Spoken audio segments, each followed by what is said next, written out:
+2 second year political science आमे स्थानीय स्वायत्त शासन व्यवस्था आज आम 90 MCQ डिस्कस करवा। 90टी MCQ जहाँकि आपण बोर्ड एग्जाम रे वेरी वेरी इंपोर्टेंट। यही 90टी MCQ देख सारा पर आपण नेक्स्ट शॉर्ट क्वेश्चन टेंशन हबार नहीं। तेणु ये 90टी MCQ देखंतु एवं वीडियो को स्किप करंतु नहीं। प्रथम क्वेश्चन आसुची निम्नोक्त मध्यरु केउंटी स्थानीय स्वायत्त शासन लक्ष्य अटे। ऑप्शन ए क्षमता केंद्रीकरण, बी स्थानीय समस्या सठिक समाधान, सी स्थानीय नेतृत्व सृष्टि, डी उपरोक्त समस्त। सठिक आंसर डी उपरोक्त समस्त। क्वेश्चन नंबर 2 ब्रिटिश शासन काल रे केउ मसिया भारतर स्वायत्त शासन पाई प्रथम पदक्षेप निया जायथिला।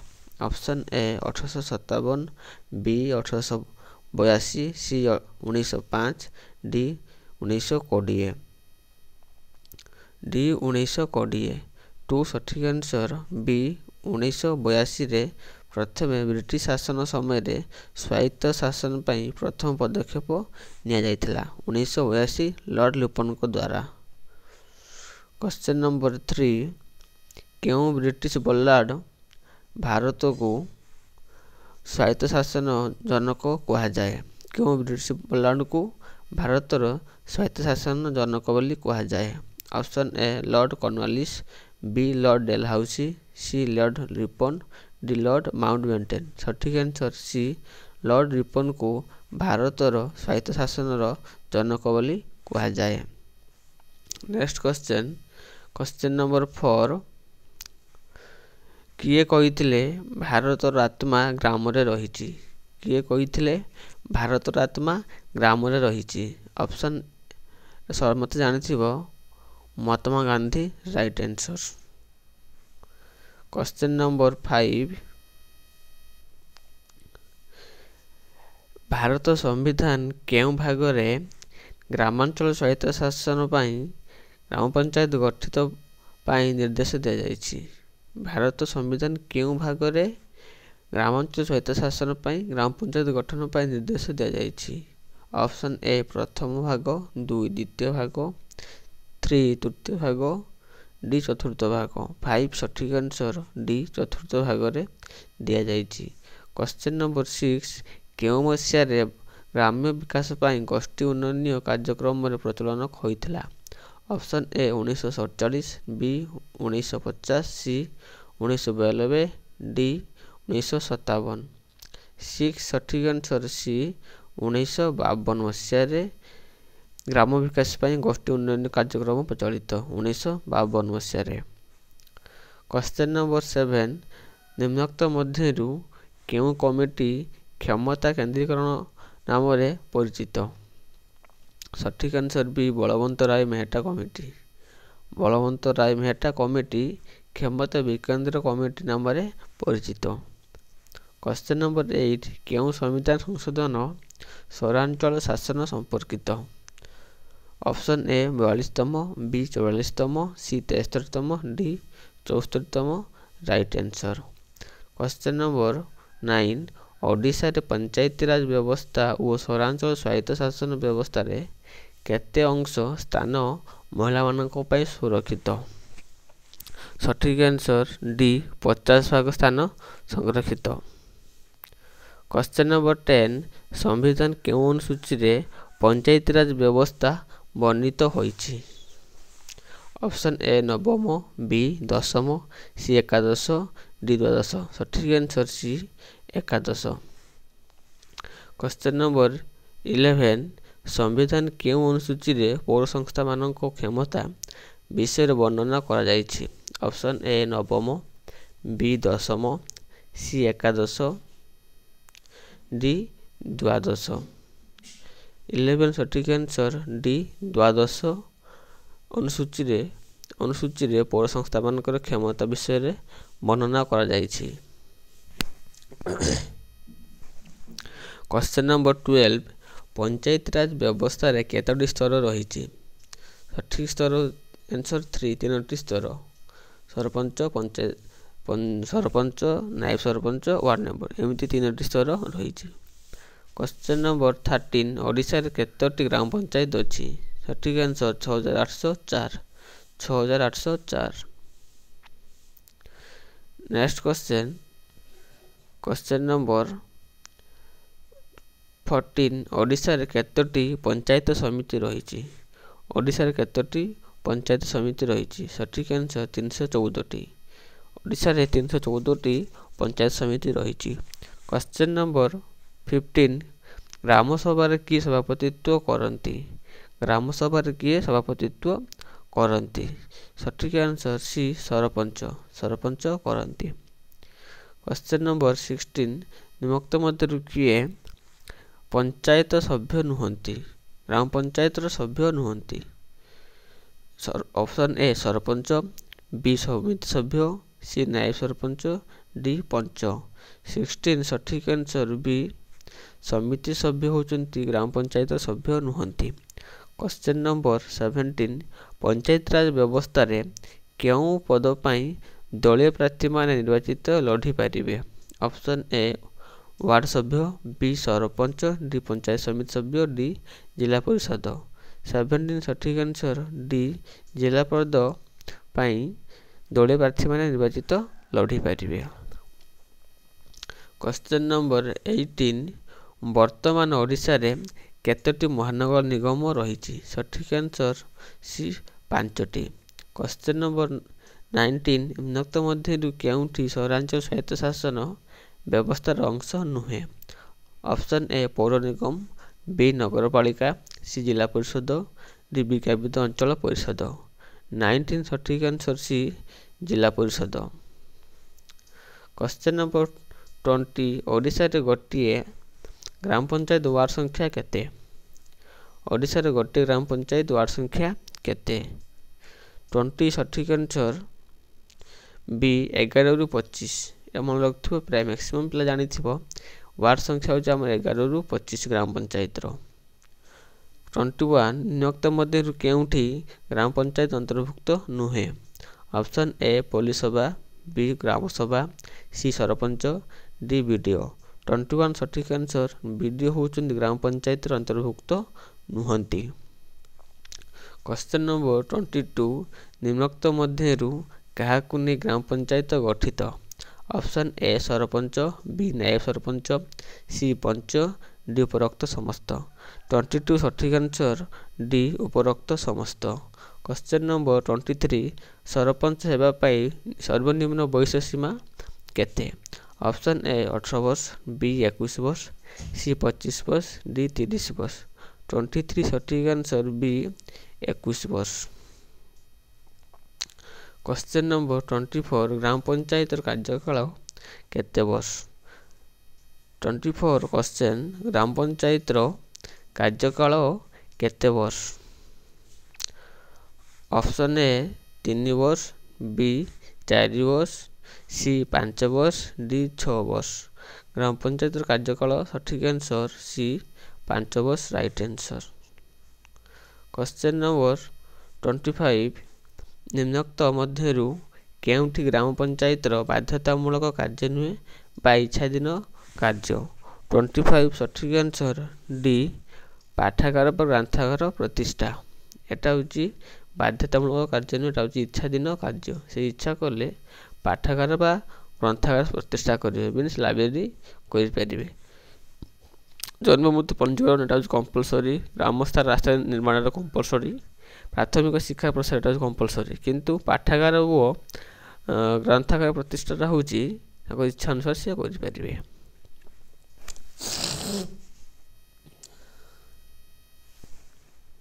ନେକ୍ସଟ କ୍ୱେଶ୍ଚନ ନମ୍ବର 26 ନିମ୍ନୋକ୍ତ ମଧ୍ୟରୁ କେଉଁଠି ଗ୍ରାମ ପଞ୍ଚାୟତର ବାଧ୍ୟତାମୂଳକ କାର୍ଯ୍ୟ ନୁହେଁ? ବାଧ୍ୟତାମୂଳକ କାର୍ଯ୍ୟ ନୁହେଁ। ପ୍ରତ୍ୟେକ କ୍ୱେଶ୍ଚନ ଆପଣ ଶେଷ ପର୍ଯ୍ୟନ୍ତ ପଢ଼ିବେ। ଶେଷ ପର୍ଯ୍ୟନ୍ତ ପଢ଼ିବା ଫଳରେ କ୍ୱେଶ୍ଚନଟିକୁ ବୁଝା ଆସିବ। ଅପସନ୍ ଏ ଗ୍ରାମ ପାଠାଗାର ନିର୍ମାଣ, ବି କୁଟୀର ଶିଳ୍ପ ପ୍ରତିଷ୍ଠା, ସି ସ୍ଥାନୀୟ ଜଳ ଯୋଗାଣ, ଡି ବ୍ଲକ ଘର ପ୍ରତିଷ୍ଠା। 26 ସଠିକ୍ ଆନ୍ସର ସି ପାନୀୟ ଜଳ ଯୋଗାଣ ହେଉଛି ବାଧ୍ୟତାମୂଳକ କାର୍ଯ୍ୟ ନୁହେଁ। କ୍ୱେଶ୍ଚନ୍ ନମ୍ବର 27 ନିମ୍ନୋକ୍ତ ମଧ୍ୟରୁ କେଉଁଟି ପଞ୍ଚାୟତରାଜ ବ୍ୟବସ୍ଥାର ସ୍ଥିର ନୁହେଁ? ନିମ୍ନୋକ୍ତ ମଧ୍ୟରୁ କେଉଁଟି ପଞ୍ଚାୟତରାଜ ବ୍ୟବସ୍ଥାର ସ୍ତର ନୁହେଁ? ଅପସନ୍ ଏ ଜିଲ୍ଲା ପରିଷଦ, ବି ଗ୍ରାମ ସଭା, ସି ପଞ୍ଚାୟତ ସମିତି, ଡି ଗ୍ରାମ ପଞ୍ଚାୟତ। 27 ସଠିକ୍ ଆନ୍ସର ବି ଗ୍ରାମ ସଭା। ଗ୍ରାମ ସଭା ହେଉଛି ପଞ୍ଚାୟତରାଜ ବ୍ୟବସ୍ଥାର ସ୍ତର ନୁହେଁ। କ୍ୱେଶ୍ଚନ୍ ନମ୍ବର 28 ନିମ୍ନୋକ୍ତ ମଧ୍ୟରୁ କାହାକୁ ଗ୍ରାମ ସଂସଦ କୁହାଯାଏ? ଅପସନ୍ ଏ ଗ୍ରାମ ପଞ୍ଚାୟତ, ବି ଗ୍ରାମ ବିକାଶ ପରିଷଦ, ସି ଗ୍ରାମ ସଭା ଓ ପଲ୍ଲୀ ସଭା, ଡି ବ୍ଲକ। 28 ସଠିକ୍ ଆନ୍ସର ସି ଗ୍ରାମ ସଭା ଓ ପଲ୍ଲୀ ସଭା। କ୍ୱେଶ୍ଚନ୍ ନମ୍ବର 29 ନିମ୍ନୋକ୍ତ ମଧ୍ୟରୁ କେଉଁଟି ପଞ୍ଚାୟତରାଜ ବ୍ୟବସ୍ଥା ସର୍ବନିମ୍ନ ସ୍ତର? ପଞ୍ଚାୟତରାଜ ବ୍ୟବସ୍ଥାର ସର୍ବନିମ୍ନ ସ୍ତର।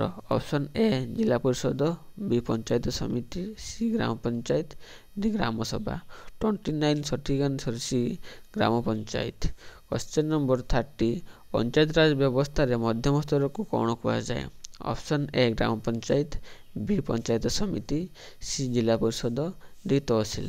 30 ସଠିକ୍ ଆନ୍ସର ବି ପଞ୍ଚାୟତ ସମିତି। କ୍ୱେଶ୍ଚନ୍ ନମ୍ବର 31 ନିମ୍ନୋକ୍ତ ମଧ୍ୟରୁ କେଉଁଠି ପଞ୍ଚାୟତରାଜ ବ୍ୟବସ୍ଥାର ସର୍ବୋଚ୍ଚ ସ୍ତର? ଅପସନ୍ ଏ ଜିଲ୍ଲା ପରିଷଦ, ବି ଗ୍ରାମ ପଞ୍ଚାୟତ, ସି ପଞ୍ଚାୟତ ସମିତି, ଡି ପୌରପାଳିକା। 31 ସଠିକ୍ ଆନ୍ସର ଏ ଜିଲ୍ଲା ପରିଷଦ ସର୍ବୋଚ୍ଚ ସ୍ତର। କ୍ୱେଶ୍ଚନ୍ ନମ୍ବର 32 ଓଡ଼ିଶାରେ କେତୋଟି ଜିଲ୍ଲା ପରିଷଦ ଅଛି? ଅପସନ୍ ଏ 15ଟି, ବି 20ଟି, ସି 30ଟି, ଡି 35ଟି। 32 ସଠିକ୍ ଆନ୍ସର ସି 30ଟି ଜିଲ୍ଲା ପରିଷଦ ଓଡ଼ିଶାରେ ଅଛି।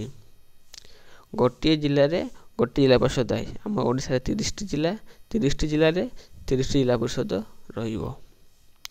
କ୍ୱେଶ୍ଚନ୍ ନମ୍ବର 33 ଓଡ଼ିଶାରେ କେତୋଟି ବ୍ଲକ ଅଛି? ଓଡ଼ିଶାରେ କେତୋଟି ବ୍ଲକ ଅଛି? ଅପସନ୍ ଏ 300ଟି, ବି 314ଟି, ସି 317ଟି, ଡି 325ଟି। 33 ସଠିକ୍ ଆନ୍ସର ବି 314ଟି। କ୍ୱେଶ୍ଚନ୍ ନମ୍ବର 34 ନିମ୍ନୋକ୍ତ ମଧ୍ୟରୁ କିଏ ପଞ୍ଚାୟତ ସମିତିର କାର୍ଯ୍ୟନିର୍ବାହୀ ଅଧିକାରୀ?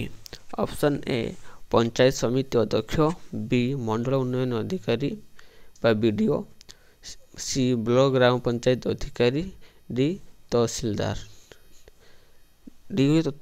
ସଠିକ୍ ଆନ୍ସର ବି ମଣ୍ଡଳ ଉନ୍ନୟନ ଅଧିକାରୀ ହେଉଛନ୍ତି ପଞ୍ଚାୟତ ସମିତିର କାର୍ଯ୍ୟନିର୍ବାହୀ ଅଧିକାରୀ। ଇମ୍ପୋର୍ଟାଣ୍ଟ କ୍ୱେଶ୍ଚନଟା ମନେ ରଖନ୍ତୁ। ପଞ୍ଚାୟତ ସମିତିର କାର୍ଯ୍ୟନିର୍ବାହୀ ଅଧିକାରୀ କିଏ? ନା ବିଡିଓ ମଣ୍ଡଳ ଉନ୍ନୟନ ଅଧିକାରୀ।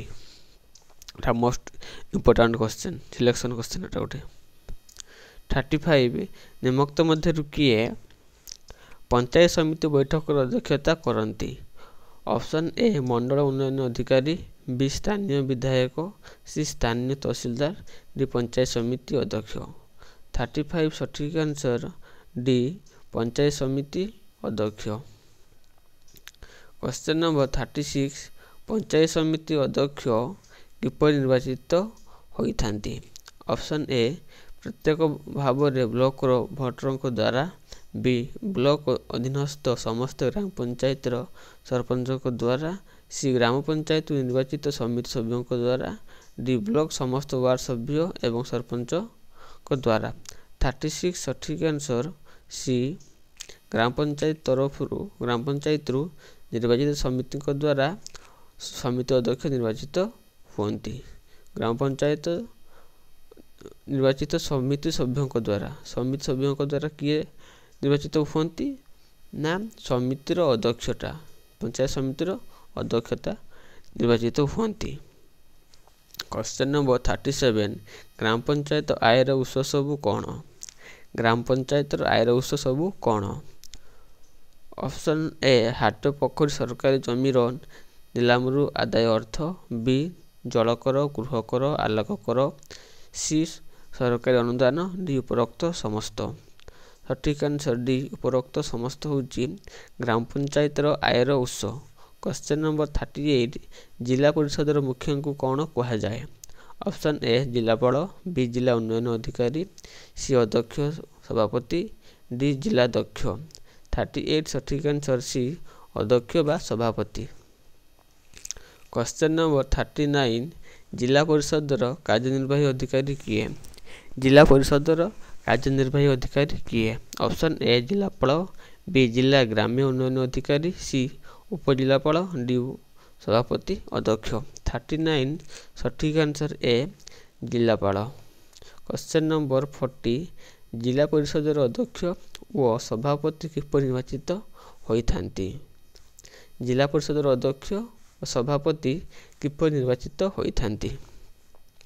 ସଠିକ୍ ଆନ୍ସର ସି ଜିଲ୍ଲାର ସମସ୍ତ ଜିଲ୍ଲା ପରିଷଦ ସଭ୍ୟଙ୍କ ଦ୍ୱାରା।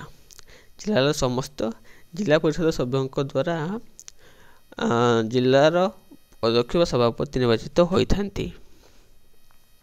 କ୍ୱେଶ୍ଚନ ନମ୍ବର 41 73ତମ ଓ 74ତମ ସମ୍ବିଧାନ ସଂଶୋଧନ ବେଳେ ଭାରତର ପ୍ରଧାନମନ୍ତ୍ରୀ କିଏ ଥିଲେ? ସଠିକ୍ answer C VP Narasimha Rao. VP Narasimha Rao 73ତମ ଓ 74ତମ ସମ୍ବିଧାନ ସଂଶୋଧନ ବେଳେ ଭାରତର ପ୍ରଧାନମନ୍ତ୍ରୀ ଥିଲେ। କ୍ୱେଶ୍ଚନ ନମ୍ବର 42 73ତମ ସଂଶୋଧନ ଅନୁସାରେ ପଞ୍ଚାୟତିରାଜ ବ୍ୟବସ୍ଥାରେ ଅନ୍ୟୁନ କେତେ ଅଂଶ ସ୍ଥାନ ମହିଳାମାନଙ୍କ ପାଇଁ ସଂରକ୍ଷିତ ଅଛି? ସଠିକ୍ ଆନ୍ସର ବି 1/3 3 ଭାଗରୁ 1 ଭାଗ ମହିଳାମାନଙ୍କ ପାଇଁ ସ୍ଥାନ ସଂରକ୍ଷିତ ଅଛି। କ୍ୱେଶ୍ଚନ ନମ୍ବର 43 କେତେତମ ସମ୍ବିଧାନ ସଂଶୋଧନ ଦ୍ୱାରା ସମ୍ବିଧାନର ନବମ କ ଓ ଦ୍ୱାଦଶ ଅନୁସୂଚୀ ସଂଯୋଗ କରାଗଲା? ଅପସନ୍ ଏ 52ତମ, ବି 61ତମ, ସି 73ତମ, ଡି 74ତମ। ରାଇଟ୍ ଆନ୍ସର 74ତମ ସମ୍ବିଧାନ ସଂଶୋଧନ ଦ୍ୱାରା ନବମ କ ଓ ଦ୍ୱାଦଶ ଅନୁସୂଚୀ ସଂଯୋଗ କରାଗଲା। କ୍ୱେଶ୍ଚନ ନମ୍ବର 44 କେତେତମ ସମ୍ବିଧାନ ସଂଶୋଧନ ପଞ୍ଚାୟତିରାଜ ବ୍ୟବସ୍ଥାକୁ ସାମ୍ବିଧାନିକ ମର୍ଯ୍ୟାଦା ପ୍ରଦାନ କରିଛନ୍ତି? ଅପସନ୍ ଏ 52ତମ, ବି 59ତମ, ସି 73ତମ, ଡି 74ତମ। 44 ସଠିକ୍ ଆନ୍ସର ସି 73ତମ right answer. Question number 45 Bharat ସମ୍ବିଧାନର କେଉଁ ଧାରାରେ ରାଜ୍ୟପାଳ ପ୍ରତି 5 ବର୍ଷର ଗୋଟିଏ ଅର୍ଥ ଆୟୋଗ ଗଠନ କରିଥାନ୍ତି?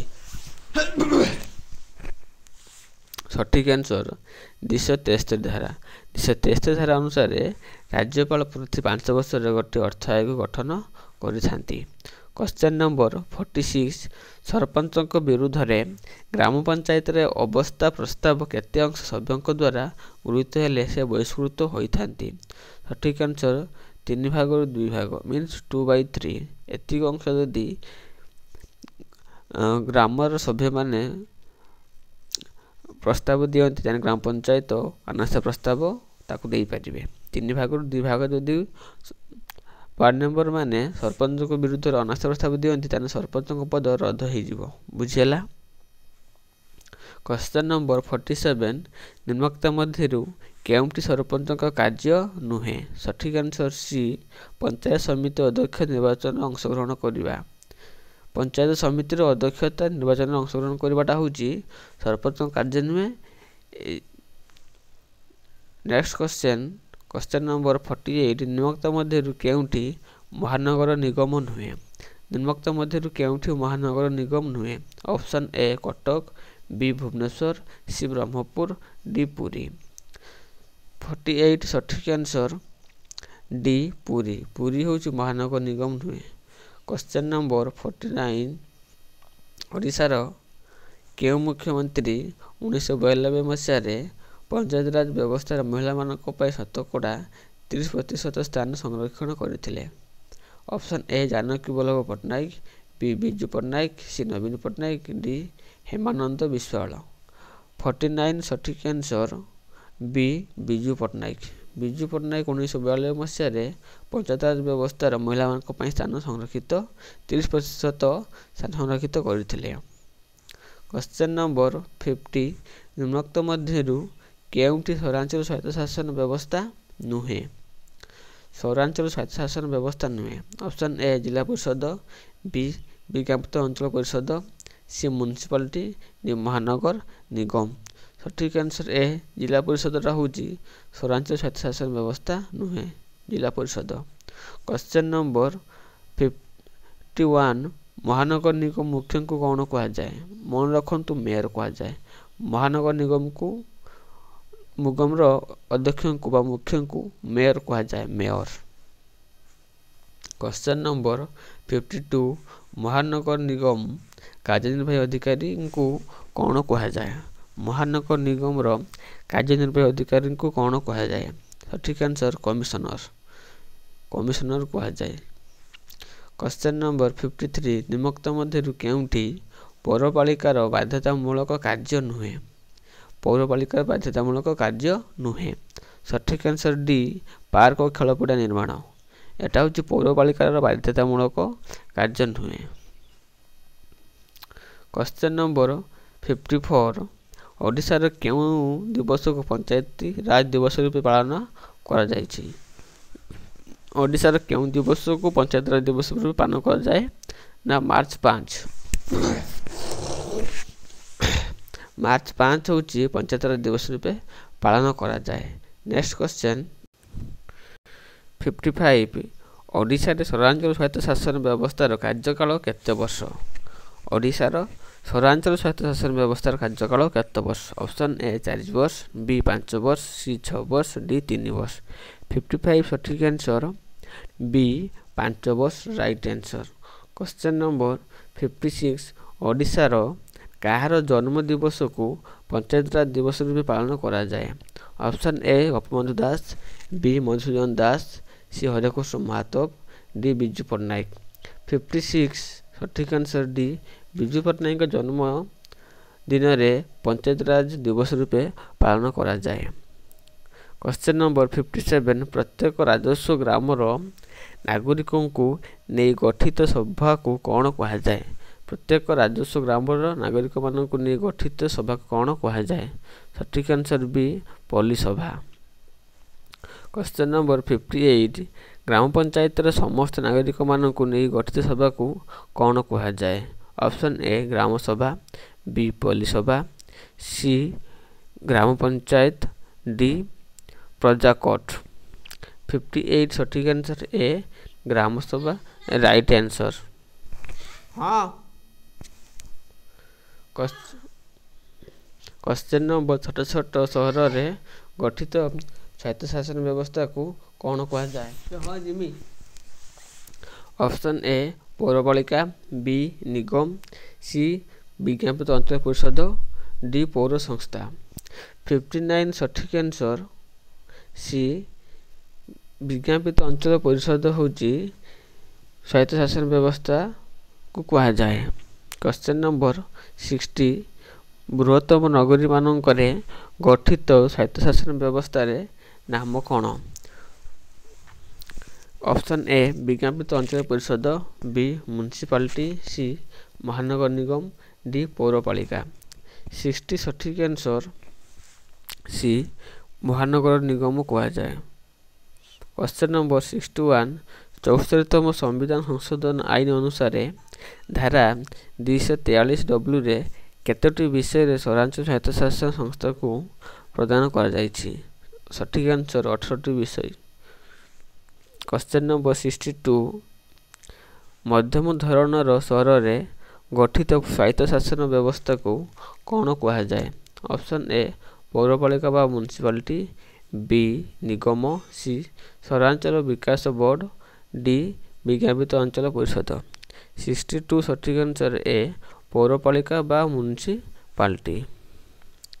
क्वेश्चन नंबर 63 निम्नलिखित मध्यरु केउंठी पंचायत राज व्यवस्था व सहरांचल स्वायत्त शासन व्यवस्था लक्ष्य अटे ऑप्शन ए क्षमता विभाजन बी क्षमतार पृथकीकरण सी क्षमतार केंद्रीकरण विकेंद्रीकरण सी क्षमतार केंद्रीकरण 63 सठिक आंसर सी क्षमतार विकेंद्रीकरण। क्वेश्चन नंबर 64 स्वाधीन भारत रे केउ मसीह गोष्ठी उन्नयन कार्यक्रम कम्युनिटी डेवलपमेंट प्रोग्राम प्रचलन करा जाउछि 1952 मसीहा ठारू गोष्ठी उन्नयन कार्यक्रम प्रचलन करा जाउछि। क्वेश्चन नंबर 65 संविधान केउं धारा अनुसार पंचायती राज व्यवस्था रे जनसंख्या अनुपात रे अनुसूचित जाति व अनुसूचित जनजाति स्थान संरक्षण करा जिवो option A 243, B 243, B 243 A, C 243, D 243 D. Right answer Panchayat Raj व्यवस्था जनसंख्या अनुपात में अनुसूचित जाति और जनजाति स्थान संरक्षित कर 243 डी धारा अनुसार।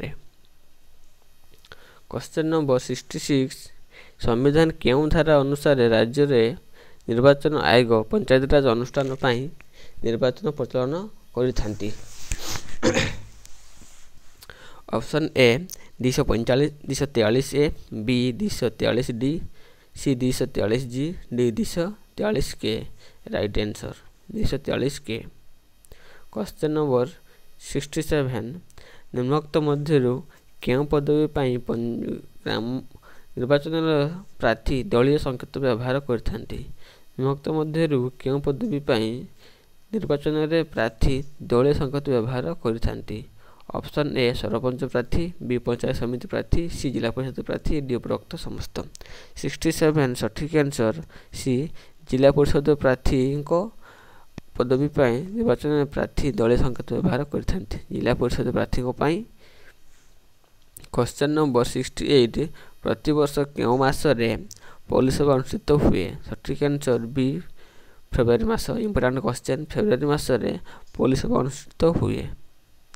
क्वेश्चन नंबर 69, पंचायत समिति अध्यक्ष को बहिष्कार करने आगत अनास्था प्रस्ताव मोट समिति सभ्यर केते अंश द्वारा गृहीत हेबा आवश्यक। ऑप्शन ए अर्धाधिक, बी 2/3, सी उपस्थित सभ्य 3/4, डी पंचायत समितिर अर्धाधिक सरपंच द्वारा। 69 सठिक आंसर बी 2/3। क्वेश्चन नंबर 70, केउं मसीह ओडिशा रे द्वितीय थर जिला परिषद गठन करथिले। Option A 180, 1980, B 1985, C 1990, D 1994। 70 सठिक आंसर डी 1994 मसीह रे। क्वेश्चन नंबर 71, केउं मसीह रे कटक और भुवनेश्वर को महानगर निगम मान्यता मिली। केउं मसीह रे कटक और भुवनेश्वर को महानगर निगम मान्यता मिली। सठिक आंसर डी 1994 मसीह रे। क्वेश्चन नंबर 72, ओडिशा रे छोट छोट सहर रे गठित सहरांचल स्वायत्तशासन नाम कौन। ऑप्शन ए विज्ञापित अंचल परिषद, बी नगरपालिका, सी निगम, डी पौर संस्था। 72 सठिक आंसर ए विज्ञापित अंचल परिषद। क्वेश्चन नंबर 73, महानगर निगम प्रत्येक वार्ड रु निर्वाचित सदस्य मानू कौन कह जाए। ऑप्शन ए पंच, B councillor, C corporator, D पौरपालिका। 73 सठिक answer C corporator. Right answer. Question number 74, पौर संस्थार अध्यक्ष को बहिष्कृत करने आगत अनास्था प्रस्ताव केते सभ्यों द्वारा गृहीत हेबा आवश्यक। ऑप्शन ए अर्धाधिक, बी 2/3, सी 3/4, डी भोट देता समस्त सभ्यों द्वारा। 74 सठिक answer B 2/3। Right answer. Question number 75, निम्नोक्त मध्यरु केउं अनुष्ठानर मुख्य को मेयर कह जाए।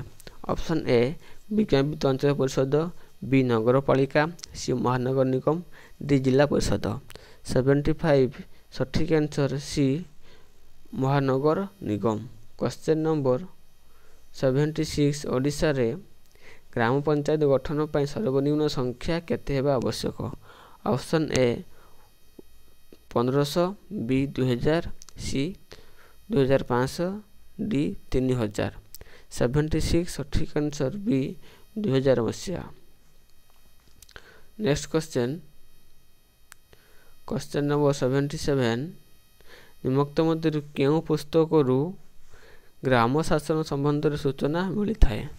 ऑप्शन ए मनुसंहिता, बी अर्थशास्त्र, सी पुराण, डी कोरान। 77 सठिक आंसर बी अर्थशास्त्र। क्वेश्चन नंबर 78, संविधान धारा 243 ड अनुसार एकादश अनुच्छेद ଅନୁସୂଚୀରେ କେତୋଟି ବିଷୟ ପଞ୍ଚାୟତିରାଜ ବ୍ୟବସ୍ଥାକୁ ପ୍ରଦାନ କରାଯାଇଛି? ସଠିକ୍ ଆନ୍ସର 29ଟି ବିଷୟ ପ୍ରଦାନ କରାଯାଇଛି। କ୍ୱେଶ୍ଚନ୍ ନମ୍ବର 79 ଓଡ଼ିଶା ପଞ୍ଚାୟତ ଆଇନ ଅନୁସାରେ ସରପଞ୍ଚ, ପଞ୍ଚାୟତ ସମିତି ଅଧ୍ୟକ୍ଷ, ଜିଲ୍ଲା ପରିଷଦ ଅଧ୍ୟକ୍ଷ ନିର୍ବାଚିତ ହେବାର କେତେ ବର୍ଷ ମଧ୍ୟରେ ତାଙ୍କ ବିରୁଦ୍ଧରେ ଅନାସ୍ଥା ପ୍ରସ୍ତାବ ଆଗତ ହୋଇପାରିବ ନାହିଁ? ଅପସନ୍ ଏ 1 ବର୍ଷ, ବି 2 ବର୍ଷ, ସି 3 ବର୍ଷ, ଡି 6 ମାସ। 79 ସଠିକ୍ ଆନ୍ସର ବି 2 ବର୍ଷ ମଧ୍ୟରେ କୌଣସି ଅନାସ୍ଥା ପ୍ରସ୍ତାବ ସରପଞ୍ଚଙ୍କ ବିରୁଦ୍ଧରେ ଆସିପାରିବ ନାହିଁ। କ୍ୱେଶ୍ଚନ୍ ନମ୍ବର 80 ନିମ୍ନୋକ୍ତ ମଧ୍ୟରୁ କେଉଁମାନଙ୍କ ପାଇଁ ପଞ୍ଚାୟତିରାଜ ଓ ସହରାଞ୍ଚଳ ସ୍ୱାୟତ୍ତ ଶାସନ ବ୍ୟବସ୍ଥାରେ ସ୍ଥାନ ସଂରକ୍ଷଣ ରହିଥାଏ? ଅପସନ୍ ଏ ଅନୁସୂଚିତ ଜାତି, ବି ଅନୁସୂଚିତ ଜନଜାତି, ସି ଅନ୍ୟାନ୍ୟ ପଛୁଆ ବର୍ଗ, ଡି ଉପରୋକ୍ତ ସମସ୍ତ। 80 ସଠିକ୍ ଆନ୍ସର ଡି ଉପରୋକ୍ତ ସମସ୍ତ। କ୍ୱେଶ୍ଚନ୍ ନମ୍ବର 81 ନିମ୍ନୋକ୍ତ ମଧ୍ୟରୁ ଭାରତରେ କେଉଁଠି ତୃଣମୂଳ ଗଣତନ୍ତ୍ରର ନମୁନା?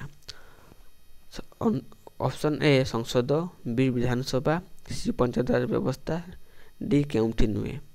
ତୃଣମୂଳର ନମୁନା ସଠିକ୍ ଆନ୍ସର ସି ପଞ୍ଚାୟତିରାଜ ବ୍ୟବସ୍ଥା।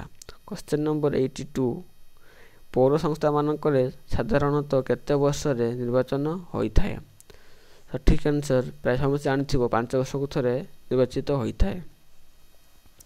83 ପୌର ପରିଷଦର ପ୍ରତ୍ୟେକ ୱାର୍ଡରୁ ନିର୍ବାଚିତ ସଦସ୍ୟଙ୍କୁ କ'ଣ କୁହାଯାଏ?